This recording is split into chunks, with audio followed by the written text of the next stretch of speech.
जैसे ही मैंने सुना कि स्कार जाग चुकी है और मुझसे मिलना चाहती है, मैं तुरंत अस्पताल के बिस्तर से उठने की कोशिश करने लगी, लेकिन टोबियास ने धीरे से मेरे कंधे पर हाथ रखकर मुझे वापस लिटा दिया। अरे, धीरे-धीरे चलो। इतनी जल्दी करने की कोई ज़रूरत नहीं है। तुम अभी पूरी तरह ठीक नहीं हुई हो और अगर तुम अचानक तेज़ी से हिलोगी, तो अपनी चोटें और बढ़ा लोगी, उसने समझाया। मैं एक गहरी सांस लेते हुए बिस्तर पर वापस लेट गई। वह सही कह रहा था। अगर मैंने अपनी चोटें और बढ़ा ली, तो स्कार मुझ पर नाराज हो जाएगी। थोड़ा शांत होने के बाद मैं धीरे-धीरे उठी, इस बात का ध्यान रखते हुए कि मेरी बाहों में लगे तारों को जरा भी न हिलाऊं। टोबियास मेरी मदद के लिए हाथ बढ़ा रहा था। लेकिन टोनी उससे पहले ही मेरी मदद करने के लिए आगे आ गया। टोनी ने धीरे-धीरे तारों को सुरक्षित रूप से हटाया और जब उसे संतोष हुआ कि कोई समस्या नहीं होगी, तो उसने मेरे बाजू के नीचे हाथ रखकर मुझे बिस्तर से बाहर निकलने में मदद की। जब उसे यकीन हो गया कि मैं खुद खड़ी रह सकती हूँ, तो उसने धीरे-धीरे मेरा हाथ छोड़ दिया। क्या तुम चल सकती हो? टोनी ने पूछा। मैंने बस सिर हिला दिया। अच्छा है, मैं तुम्हें मिस जोन्स के कमरे तक छोड़ देता हूँ, उसने कहा और मेरे लिए दरवाजा खोल दिया। मैंने धीरे-धीरे कदम बढ़ाया, ये सुनिश्चित करने के लिए कि मैं कहीं लड़खड़ा न जाऊं। जब मैंने महसूस किया कि अब मैं ठीक से चल सकती हूँ, तो मैं कमरे से बाहर निकल गई और टोबियास मेरे पीछे-पीछे आ रहा था। हम एक गलियारे से गुजरे जहाँ मरीज, नर्सें और आगंतुकों की भीड़ थी। फिर हम दाईं ओर मुड़े और एक दूसरे गलियारे में पहुंचे, लेकिन इस बार हम तीसरे दरवाजे पर रुक गए। यह मिस जोन्स का कमरा है, टोनी ने कमरे नंबर 205 की ओर इशारा करते हुए कहा।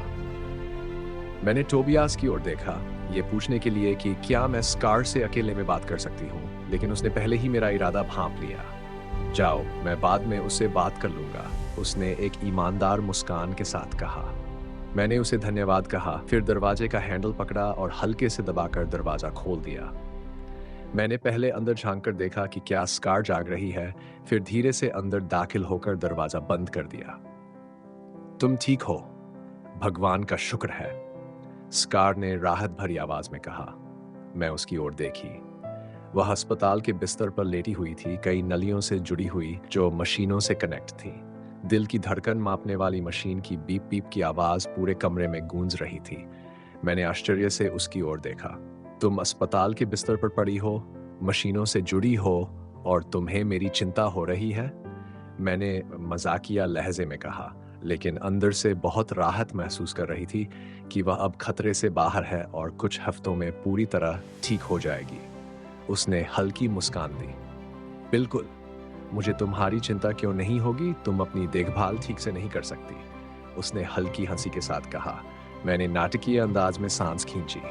बिल्कुल गलत, मैं अपनी देखभाल अच्छे से कर सकती हूँ, तुम्हारी जानकारी के लिए। हम दोनों हंसने लगे, लेकिन अचानक स्कार ने मुस्कुराते हुए अपना पेट पकड़ लिया। मैं तुरंत चिंतित हो गई और नर्स को बुलाने के लिए बटन दबाने वाली थी, लेकिन स्कार ने मेरा हाथ पकड़ लिया। इतना जोर से मत हंसाओ, मेरे पसली में बहुत दर्द हो रहा है, उसने हंसी और दर्द के बीच कहा। मैंने भी राहत की सांस लेते हुए हल्का सा हंसा। ये वही स्कार थी जिसे मैं हाई स्कूल से जानती थी। हमेशा मुझे हंसाने की कोशिश करती, चाहे मैं कितनी भी उदास क्यों न हो।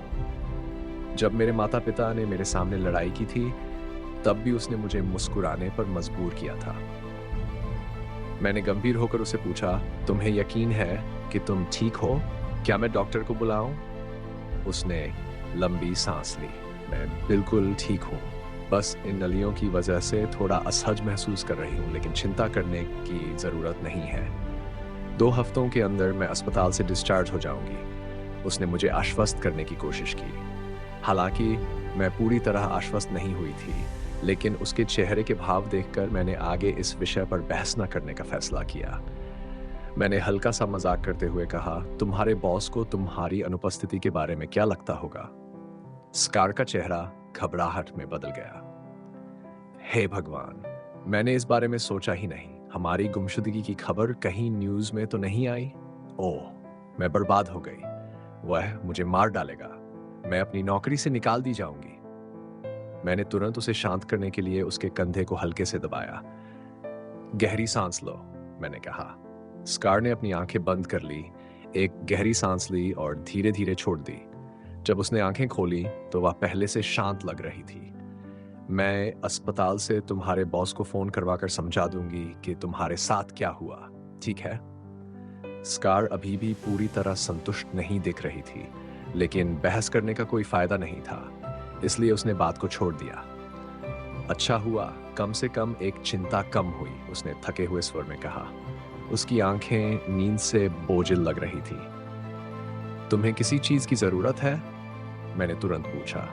स्कार ने मुझे हल्की मुस्कान दी, जैसे कुछ कहने वाली थी, लेकिन उससे पहले ही वह बेहोश हो गई। मैं पूरी तरह घबरा गई और उसे जगाने की कोशिश करने लगी। जब कोई प्रतिक्रिया नहीं मिली, बाफ तो मुझे याद आया कि मैं नर्स को बुला सकती हूँ। मैंने झट से बटन दबा दिया और कुछ ही मिनटों में एक डॉक्टर कमरे में आया। ये टोनी नहीं था, बल्कि कोई अन्य बुजुर्ग डॉक्टर था। क्या हुआ? उसने गंभीर आवाज में पूछा। मैंने घबराते हुए सारी स्थिति उसे बता दी। डॉक्टर ने स्कार की जांच की, उसकी नाड़ी और दिल की धड़कन देखी, फिर मेरी ओर मुड़ा। चिंता की कोई बात नहीं, वह बस थक गई है, इसलिए उसका दिमाग खुद को आराम देने के लिए बंद हो गया। वह 1-2 दिनों में उठ जाएगी। मैंने राहत की सांस ली। अगर कोई समस्या हो तो बटन दबाने में हिचकिचाना मत, डॉक्टर ने मुस्कुराकर कहा और बाहर चला गया। मैंने स्कार की ओर देखा और हल्की मुस्कान के साथ फुसफुसाई, तुम्हें जल्द ही एक लंबी बातचीत करनी पड़ेगी।